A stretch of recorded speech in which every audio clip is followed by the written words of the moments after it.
Hey, what's going on, everybody? It is Wednesday, October 25th. How you all doing? I hope everybody's doing well.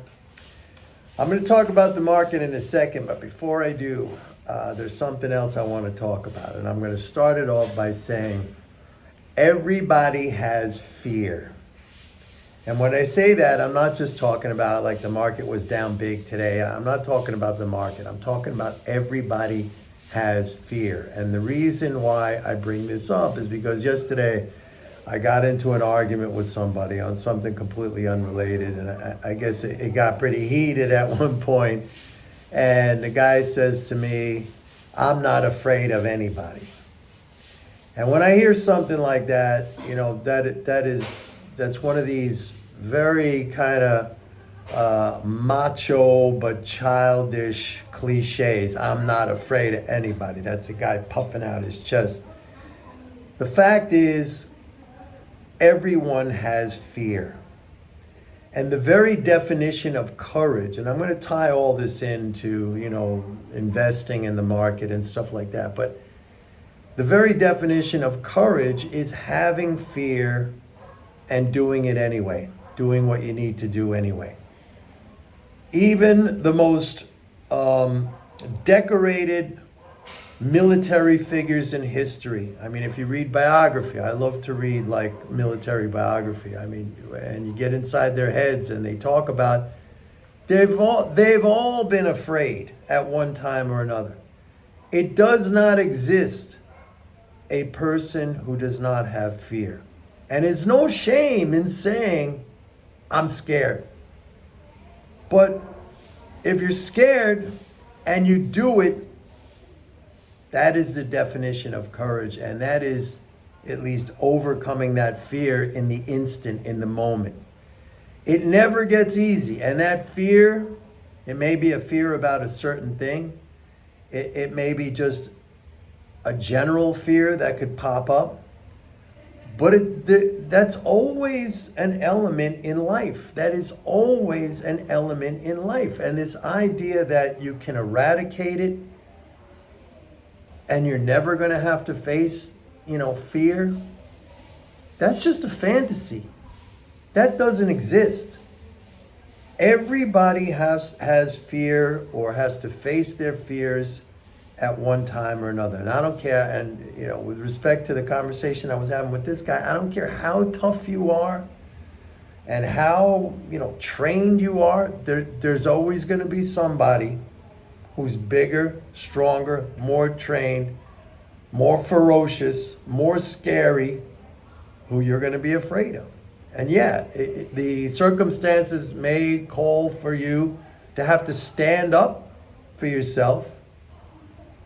And that's good, but don't think, and let me tie this in now to investing, I think, because, I've been on this channel, doing this channel for a long time, and I try to help you guys with mental game and stuff like that. And maybe sometimes it comes across that, I'm used to all this stuff and it's easy for me and these market fluctuations don't bother me. They do bother me.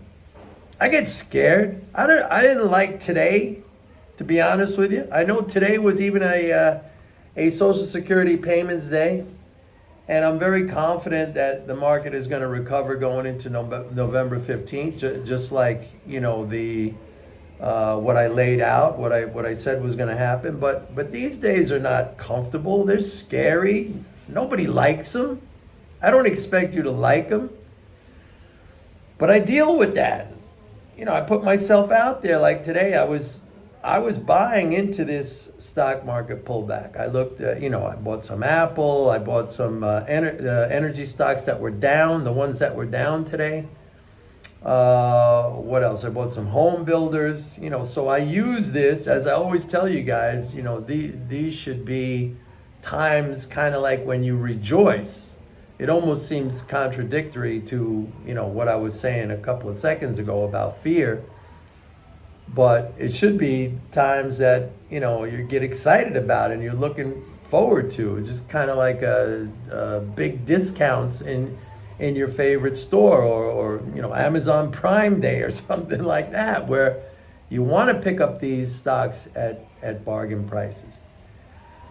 But I'm not telling you that you can't be afraid or that there's something wrong with you if you get scared. There's not something wrong with you. You're human. We're all human. There's gonna be things in life that are scary and frightening. And for a lot of investors, most investors, I think every investor, including myself, and I've been doing this for a very long time. You know, it's funny, just as this, on a side note, I've been attacked recently by a number of people, personal attacks, and they come after me because of my age, which, yeah, I'm 66. I feel good. I'm in good shape. I do, I keep myself fit. But it's funny because they don't come after me for like maybe my knowledge or my experience and knock that or something. No, I'm old. Okay. It just makes me laugh. I don't feel old, and I'm more active now than I've ever been in my life. But anyway, that's all as I said, it's as an aside to what I'm talking about. I get scared, man.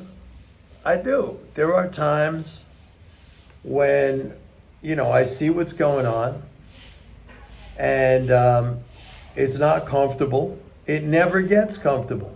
When actually I should say this, when it gets comfortable, that's when you really have to worry. Like today I sent out a couple of emails to my subscribers where I clipped out, there were a bunch of news reports that were talking about how all these big Wall Street people, like David Solomon at Goldman Sachs, and there was somebody else, I forget who, and then there was the CEO of Citibank. By the way, I'm going to talk about that in a second. It's this woman, and I forget her name, but I'll just call her the CEO of Citibank. They're all talking about how scary it is out there. And it is. Like, if you look around at what's going on in the world right now, like, it's very hard to be, hey, everything's okay and everything's wonderful and it's all butterflies and rainbows. It's not. If you read the news, it's just, it's horrible. It's horrible. It upsets me every single day. But there's nothing I could do about that stuff. There's nothing. The only thing I could do is control myself. But again, I want to emphasize that nobody is above being afraid. And there's nothing wrong with that. There's nothing wrong with that.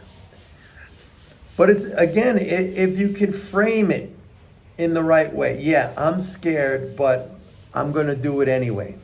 Yeah, I'm scared, but the numbers are telling me things are going to be okay.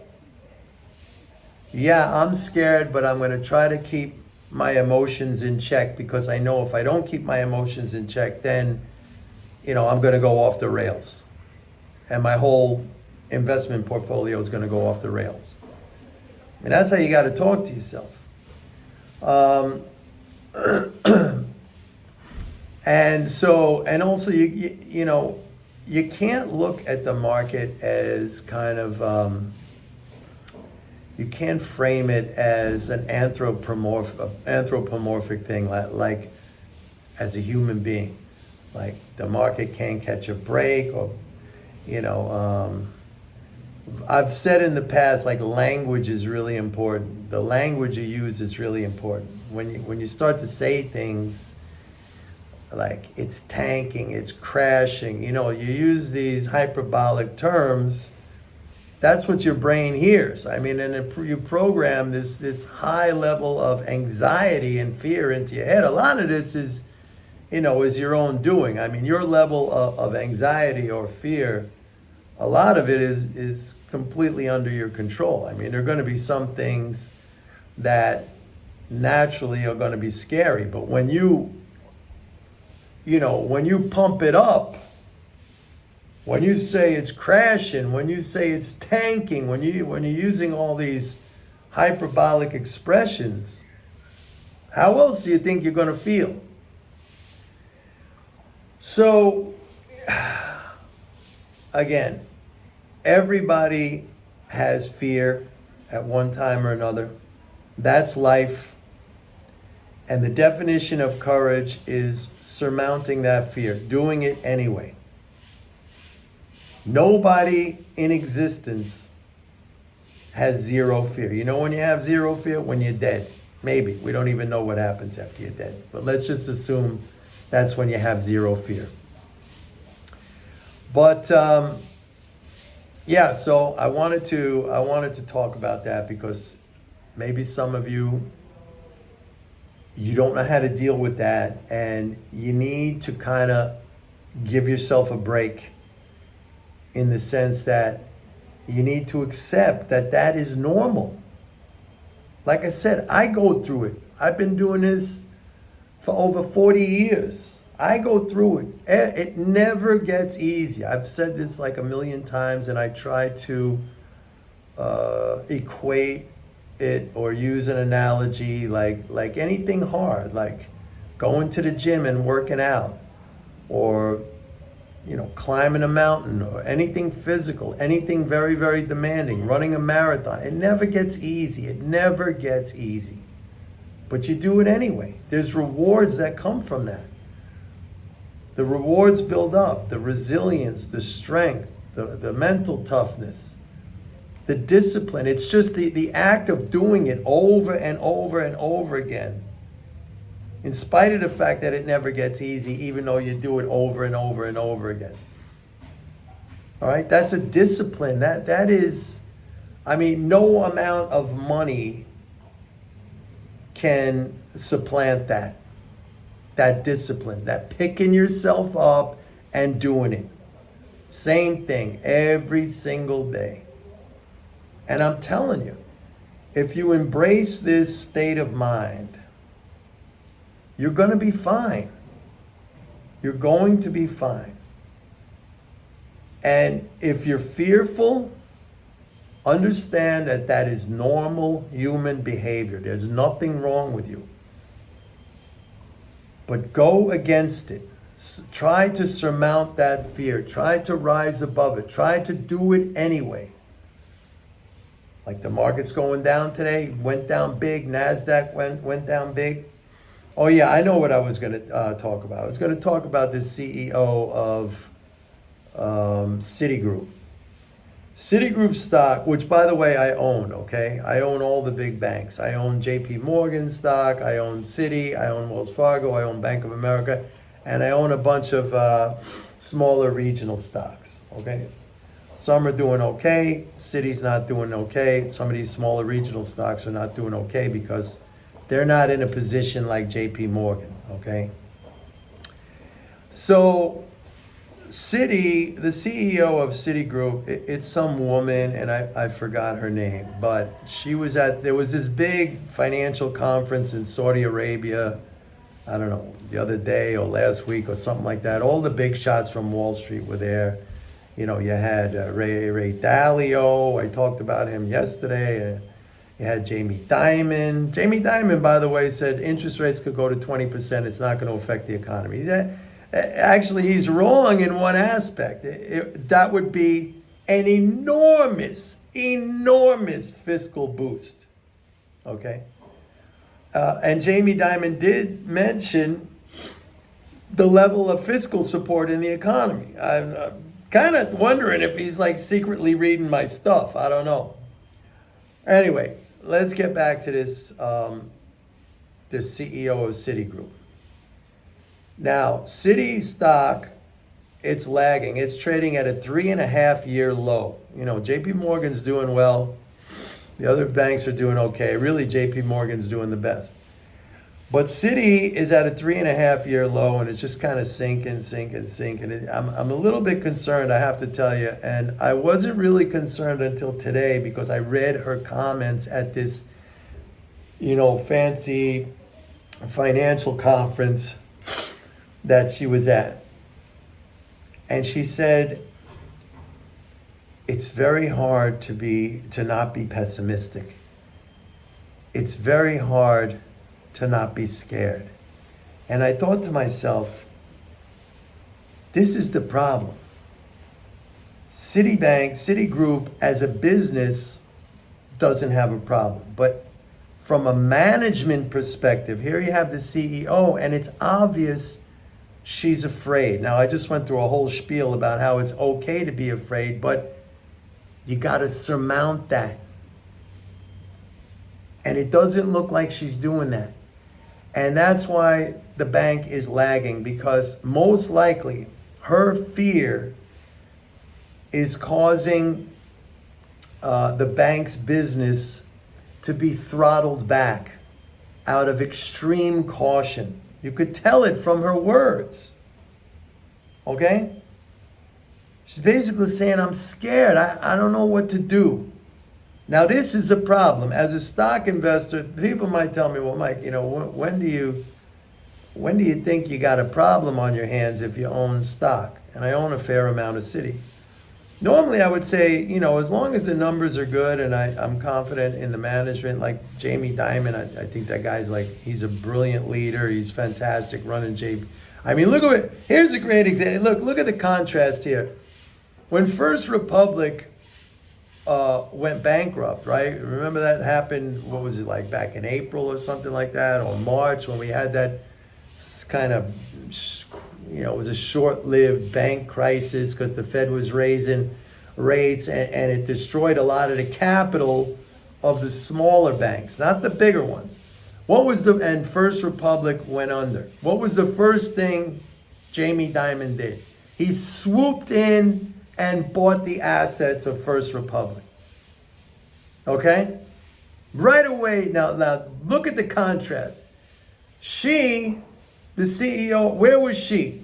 Nowhere to be found. Where were the other CEOs? This is why JP Morgan is so great. I mean, this guy, Jamie Dimon, he's like a wolf. He's like a killer. He's like your number one, alpha predator. As soon as those, and he's got a history of this, man. When Bear Stearns failed during the great financial crisis back in 2008, he came in and bought the assets of Bear Stearns for $1. $1. And he did the same thing. I don't know if he paid $1, but he did the same thing with First Republic. There's a guy, and I'm sure he questions himself, is this the right? We all do. But he makes the move. He takes action. And that's the contrast. She was scared. So if you're the leader, think about it. You're the leader. You're on some patrol somewhere, some military patrol in enemy territory. And you're just exuding fear, and your whole platoon is going to feel that. I mean, they're all going to get, that's not, the leadership is you want to study a fascinating character. I like U.S. Civil War history. Study Stonewall Jackson. He was a great, great Confederate. Now, I'm a Yankee, right? I'm a Northerner. I'm a Union guy. I'm a Ulysses S. Grant guy. But you have to admire these Southern generals in the Confederacy, because they were not just far outnumbered by the North, but from a military industrial comparison, they really had no chance. But for a good portion of the war, they were kicking the ass of the North. And one general in particular, who was very close with Robert E. Lee, was Stonewall Jackson. And the reason why he got his name, go look it up. The reason how he got that nickname, Stonewall, is because he'd ride out in front of his men right into the field of battle. And they would say, look at him out there like a stone wall. Man, that's courage, man. And I'm sure he was scared, because there's bullets and bombs flying all over the place. And I was down in Virginia, where I went to the site. He was killed by his own men in a case of friendly fire. He was shot, and then he died. And I was at that spot. I forget the name of the location, but I went and visited it, and I visited one of the battlefields that he was on. But that's how he got his name, Stonewall. He's out there like a stone wall. And I read to you guys, from the book that the Roman Emperor Marcus Aurelius wrote, where he also talks about be like a rocky promontory sticking out in the sea. The waves crash on it, but it does not move.